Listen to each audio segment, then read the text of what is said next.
Simulator racing is more difficult than real life racing. And just saying that in itself, super debatable, super controversial. You see the discussions around a lot, especially now that all the real life races, with all this lockdown stuff, are making their way into the esports scene in order to keep going with racing and the racing theme and showing the sponsors off and all that good stuff. Now, the reason I can even say or think that sim racing can be compared to real life racing or be as hard as it or any of that, maybe not for the reasons you actually think. And what it comes down to, I guess, is what do you find personally more difficult? Is it hurling yourself in a piece of metal shell down the road at 300 kilometers an hour, and you know the adrenaline and the scare factor, the danger, is that more difficult? Or is technicality and being really perfect with the pedals and everything the little bit more difficult for you? And even so, in a real life car, especially when you're going really fast, you put in the wrong pedal input, too much brake, for example, too much throttle, then does cause a wreck. The thing is, with sim racing, you don't have the scare factor of going that fast. But by not going that fast, you actually lose a couple of senses. So we can hear, we can smell, we can taste. Now, if you think about it in a car sense, the coming up to a wall or feeling the weight of the car move. You know when you're in the car and you go fast and you get pushed back into the seat, or you brake and you feel the weight transport. You know when the tire's about to lose traction, and you can feel things going on with that. Whereas elements such as this are gone in sim racing. So it's easy to crash in real life, even easier to crash in a simulator. And that's almost leads us on to the second point as well, is with that idea of you don't have these elements, you lose a lot from a video game, okay? So let's say you've got a car, you jump on it, there's no one's scared to drive or anything. Well, in order to make it more competitive, you can't have a car that's easy to drive, right? So everyone will be on the same pace, everyone will just be punting each other, trying to beat each other. It has to have some difficulty to it. So, in my opinion, in video games, especially like Iracing, they almost tune it a little bit towards the other side of being even more difficult than, you know, it kind of should be, in order to make it really hard and make there be a gap between a good driver and, you know, not so good driver. And a couple of the games like, I don't know, just to say names like Gran Turismo Sport, although I haven't played that, or Forza, or F1 2019, like the ones that aren't purely simulator based, a little bit more arcadey, get razzed out for that, where they're a little bit too easy to drive or don't handle particularly right. Whereas people really want that true, you know, you push it too hard, you hit the throttle flat with no traction, you're gonna spin around.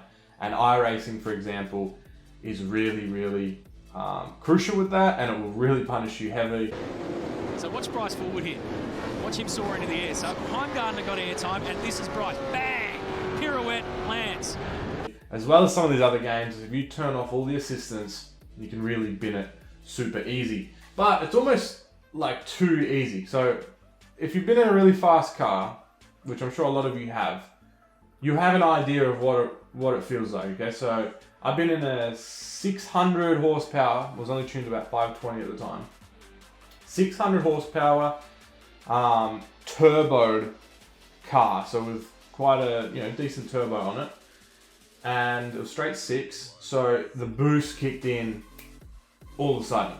And it had basic shitty tires on it, which were really, you know, standard, not very expensive, and thin. And if you boosted it, it would lose traction with no traction and stuff on, but it doesn't behave exactly like the games do. Okay, so if you've been in that situation, you know that they can wheel spin really easy, but it's not like some of these race cars will have, you know, 450, 500 horsepower, and if you give it like 3/4 of a throttle, then it will just wheel spin and crash into the wall. And it's almost a bit too crazy like that, whereas in this other car, it's maybe a bit more heavy or something in the rear, but the real life car, you can punch it, you can wheel spin, and you can power slide and hold it in a straight line. Iracing, you try and power slide, it's just gone, okay? So in my aspect, I think it's the sense that you can't power slide, you can't modulate the throttle and hold that consistently, shows that it's almost a little bit too aggressive in wanting to kill you into the wall. But anyway, enough of that aside, we've rambled on for a little bit. Something I want to point out to kind of go along with this conversation is the fact that the esports players have all come across to what recently has been the V8 Supercars series. So all the real life drivers are in it. And you could see that it was an absolute shit show because of these elements that have been removed. Now these are guys that have been driving for 20 years, as can be seen here. It's not reality, so there's no peak. So, 20 years of my life, I've learned to drive a car. And this particular case, I wasn't super happy with it, as well as, other people weren't that were actually racing, because of the lack of seriousness of it. Now, it is a video game, sure, but I think it's coming from a place of he's really struggling with it, so I'm just gonna make a joke out of it. Feeling the grip of the tyre and everything, so it's all removed and all the fear and everything is gone, so it's a bit weird for me. What's the hardest thing to acclimatise to? The hardest thing is, I don't know, just doing a lap, not crashing. And that's just the thing. Been driving for so long, a lot of these guys have been. How different can a car really behave in a game? They try and simulate it perfectly. It's not like if you're off the ground. It's not like you're flying a spaceship compared to driving a car. They're both simulating the same thing. One's racing the actual car. One's just driving on a computer. Racing an actual car has a scare factor of going 300 kilometers an hour into a corner, dive bombing each other, all the risk associated with it. So driving it on the computer should be a walk in the park, but they have a lot more difficulty with it just because of these natural instincts are gone, and it's so touchy and so unforgiving in order to make it competitive, and those elements are just gone. You can't naturally, organically control a car as easily. So in my opinion, that's where you can argue sim racing is more difficult than real life racing, because you have less information to use at your disposal. And we'll wrap up this video with some tips in how to deal with this. Maybe you do own a simulator yourself, or you were thinking about it. I know a lot of people have made the jump with this lockdown stuff happening. So it comes down to a few things. You've removed elements, okay? So baseline, it's pretty difficult. But there's a few things that you have to do and that you will develop anyway, but I can kind of make it quicker for you, I think. Have to focus on a couple different things in order to not crash and have these like really awkward accidents while you're still getting used to the simulator. So first one, sound of the tires. Okay, if there's a setting where you can turn it up a little bit, that'll even help. But you got to really have an ear for the sound of the tires. In all the games, that's something that you'll probably find, even though they're all different in the way that they sound throughout every game. For instance, AMS2, Automobilista 2, the tire screeches are pretty loud, it's pretty full on. So I started playing it, I'm like, I'm not even doing much, is this going to spin out already? Because iRacing, the tire screech starts to creep as you're losing the rear end, for example. So you got to listen for the tire screech. You do a couple laps of the one game and you'll get an ear for the tires. You'll know where it is. So think of it on like a grip level. As the grip goes away, you'll hear the sound of the tire change as you go. So it's a huge tip to really listen for that. If your engine sounds too loud, you can try and turn it down a little bit. Hopefully they're interchangeable. So that's just an easy one. Second one is you have to have a brake marker on every track. Okay, a lot of race car drivers do this anyway. They'll go to their practice session, or they already know a track off by heart anyway, but they'll just dial it in. They'll go to all these racetracks and they'll spend laps and laps and hours working out where their own braking point is, getting flow of the track and things like that. Now, even more so than real life driving, if you're coming flat out at a brick wall, naturally you're going to brake. You're going to know kind of when to brake at least.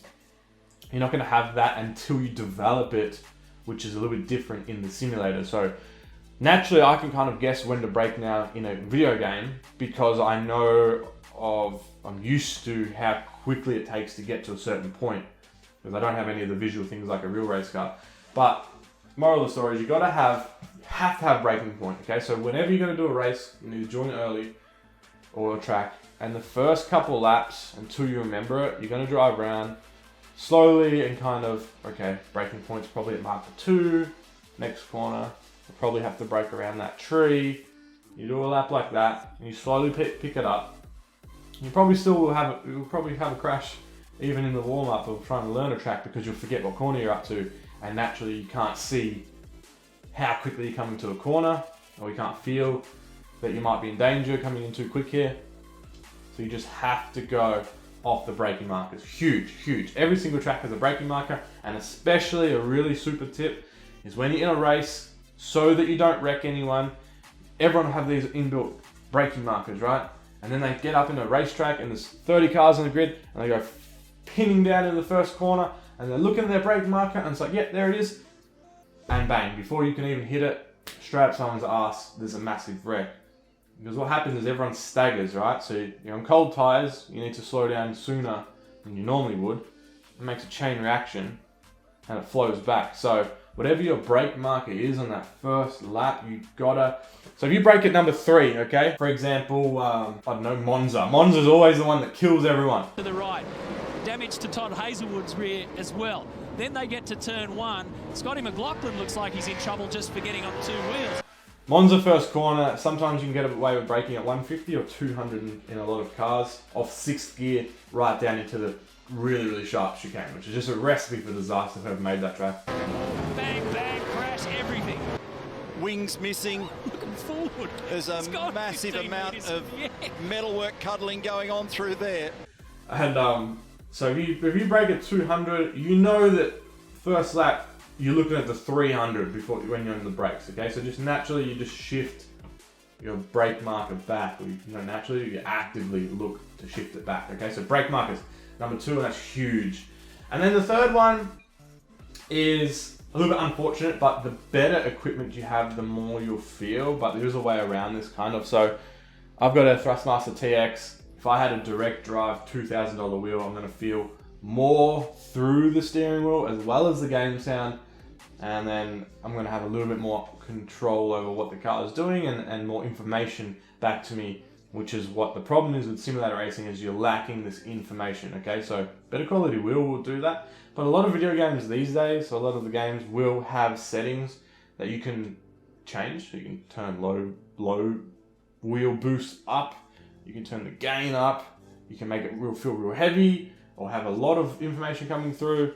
You can tweak settings, and I want you to spend some time doing that if you can, in order to get the most feedback to you that you're used to through the wheel, and that's just going to help you that little bit more, especially paired with knowing all your brake markers, and especially paired with listening to the sound of your tires. So hopefully this wraps it up. Is sim racing harder than real racing?